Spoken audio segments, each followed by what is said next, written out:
no, I think I'm just as good as it gets. I can chop your wood from dusk to dawn, cause I'm the best damn fool that you ever met.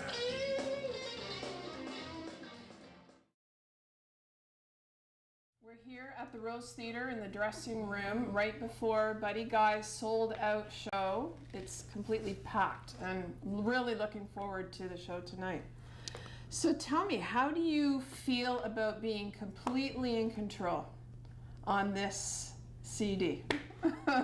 Oh, on the new CD? Yeah. Well, actually, this is the first time in my life that it's 100% new material on this CD, and I was very proud of it. But I guess you know as well as I know, blues is being ignored a lot on a lot of radio stations now. And how can you tell when it's good or bad? When the people is the one that you know if it's good or bad, and it's only a few people play it, and sometimes you just have to take it to the people, like I'm going to do when I go out there tonight, because I never really always did play 4 or 5 tunes from my CD. I never had well, maybe 1 or 2 kind of big records, and this one I'm doing like 4, maybe 5 songs from it each night. Hopefully somebody will understand it, because I've had disc jockeys come in my blues club in Chicago and say, you haven't had anything out in 2 or 3 years. Now, anytime a disc jockey say that, I know the record's not getting to them, because Tom, who co-wrote a lot of the songs with me, told me he went to a station in Rochester yesterday, and the disc jockey had never heard of the Skin Deep. Disappointing. Yeah, but you know, in September 1967, I was first invited here, which they had a blues festival called Mariposa. Right.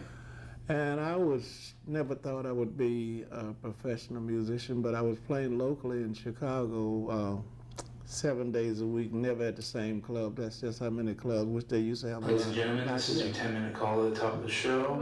A 10-minute call. And I came here and I walked out, and I think we had about 30,000 people, and that's the first time I'd ever heard someone call my name. And I'm like saying, yeah, you kidding me? Who know me in Canada? And only a few people know me in America. And ever since that, I never did go back to work. The Canadian people, I have to thank them for making me believe in myself that I could stay out and play and be a professional musician. Wow. Well, I don't think that you could have timed this tour any better, especially with Barack Obama being elected 44th President of the United States. Yes, well, how do you respond to that?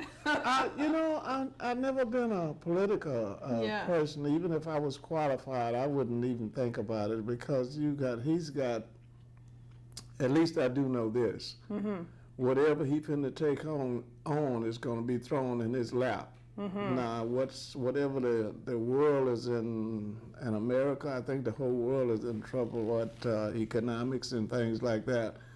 And he finna take on something there that I think, you know, if people don't like blues, all you gotta do is listen to the lyrics we sing. I think it's Muddy Waters sung a song about, I'm leaving you in the morning, I won't be back no more. The next time you see me, my head will be white as snow. So I think his head will be white as snow in the next 4 years, you know, because he's got a lot to go through now to try to straighten out what the situation we're in worldwide. Yeah, absolutely. But it's history what have happened, and maybe this might be the thing we need, you know, because I never said it, but a lot of people call him an African American. And I don't say you can call him that because his mom is white. That's right. Maybe you should call him a Twix in between. Were you in Chicago at the time when that happened? No. We was in Spokane, Washington. I wished I wanted to be there, but you know, somebody got to keep the blues alive, and just like tonight. And as I speak to you, you know, I never missed a gig in my life. Wow. And I've been sick. I've had fever. I've had a cold. Actually, I'm kind of aching now, but I can't say no. I can't. You know, when I was driving the tow truck, I could call and say I don't feel like coming, and somebody else would drive it that day. Yeah. But if I call at night and say I can't make it, I don't have another buddy guy to drive the guitar. That's right. Yeah. You guys are very, very hardworking blues musicians. That's for sure. Yes, and it's been like, you know, I was raised on a farm. I'm a sharecropper's son, and it was from sun up to sundown. Mm-hmm. And every time I think about maybe saying, well, I'm a little tired, then I think about my mom and dad. They had to go from sun up to sundown, and the worst thing about being a musician is getting from town to town. After you get there, I even wants to play a little longer than we do at night, but sometimes you get a chance to play an hour and 15, an hour and a half, and that's it, you know. And I'm like saying, oh man, and my parents had to go from sun up to sundown, and that's like over 12 hours a day. So what am I complaining about? You know, I only got to work an hour. It's a good way to look at it. Yeah. Who would you say 3 of the most influential people in your life have been? You speaking of anyone, music? In any way. You speaking of music or just? In any way that you want to answer it. My parents. We came up as sharecroppers, and I'll be 73 my next birthday, and you know what we were going through back then before the Martin Luther King thing and all that. Yeah. And they never spoke bad about anybody, whether you big, white, black, or blue, or what. They never did teach us that don't like a person. They always did tell me, you treat a person just like you want to be treated. And if you listen to that Skin Deep, that's what that song is written about, what they used to teach me. And I've been had that song written long before Barack Obama was even born. That's right. Yeah, and the lyrics in there fit what she used to tell us all the time. My mom and dad used to tell us that. The funny part, they used to tell us, say now, we're not going to die until you get grown, because we're going to make sure your parent was here when you're grown. And we were all grown. They say, now you can go marry an elephant if you want to, because you got to sleep with her, not me.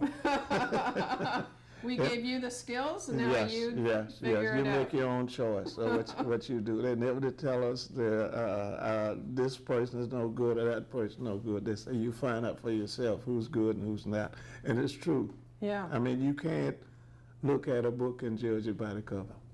Wonderful parents. Oh, yes, yes. What do you think your greatest life lesson has been? I didn't get a high school education. Mm-hmm. My mother taking a stroke when I graduated to 9th grade, and the street education that I got from some of the greatest blues players that ever played the music, the Muddy Waters, the Howlin' Wolf, the T-Bone Walker, and B.B. who's still around. I got an education from those people that I don't think I could have got in school. Yeah, Yeah, for sure. especially being a musician, yeah.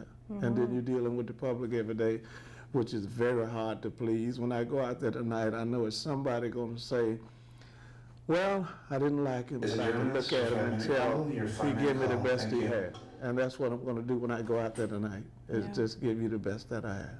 Well, that's great. I have one last question before you leave. Yeah. How would you define the excuse me, how would you define the art of living? Because that's what our magazine deals with. If I can understand you right, the art of living is, I think it's similar to what we sing about. It's like a blues lyric, you know. You treat everybody like you want to be treated, and I go to sleep happy with that. Yeah. Because I'm always trying to make someone else happy. And music does that. You know, I've been to Africa, I've been around the world, I've been to places, people I know they're not speaking English. And Europe have always been like that. We first started going to Europe, you go to Germany, ain't nobody know what you're saying.